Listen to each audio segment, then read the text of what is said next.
אני מתעסק 32 שנה בתחום הסטריאו הביתי ובנישה מסוימת שנמצאת בו, שזה כל מה שקשור לסטריאו היי-אנד, אבל ביד שנייה, בהזדמנויות. אבל לא סתם דברים, אלא הדברים הכי מטורפים שקיימים בתחום הזה. למשל, יש פה רמקולים שהם חדשים לחלוטין, ב10,000 שקל פחות מהמחיר מחירון. זה רמקולים שהם נמכרים ב-30,000 שקל. יש פה רמקולים שהם יחידים בארץ. יש מעט מאוד כאלו בעולם, טאק מקלרן, זה רמקולים של 250,000 שקל. יש רמקולים של 70,000 שקל שמוצאים ב-9,500 שקל. גם 7,500 שקל. יש פה רמקולים גם ב-750,000 שקל.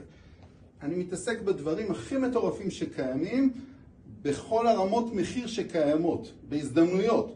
מגבר קלאס A של אלקטרו-קומפנית, זה פגז מהעבר, זה משנת 76, הוא במצב חדש לחלוטין, כאילו כרגע הוציאו אותו מהאריזה, משהו מאוד מאוד נדיר בעולם. יש פה ציוד שהוא הגברה של קלאס D, יש פה מגבר מנורות, מגבר אוזניות, מגבר מנורות לאוזניות. מי שאוהב אוזניות ורוצה סאונד הכי חם ומוזיקלי, יש לנו גם את זה, סט של פרה ופאוור, הגברה בשני חלקים.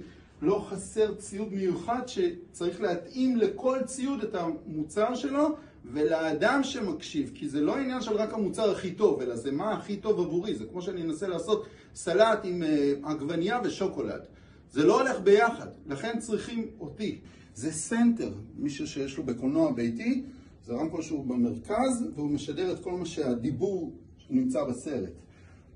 נעים אודיו, ציודים הכי מטורפים שקיימים בתחום, מי שמבין ויודע מה הוא רואה בעיניים, הוא יודע שהוא מסתכל על הדברים הכי אקזוטיים שקיימים בעולם.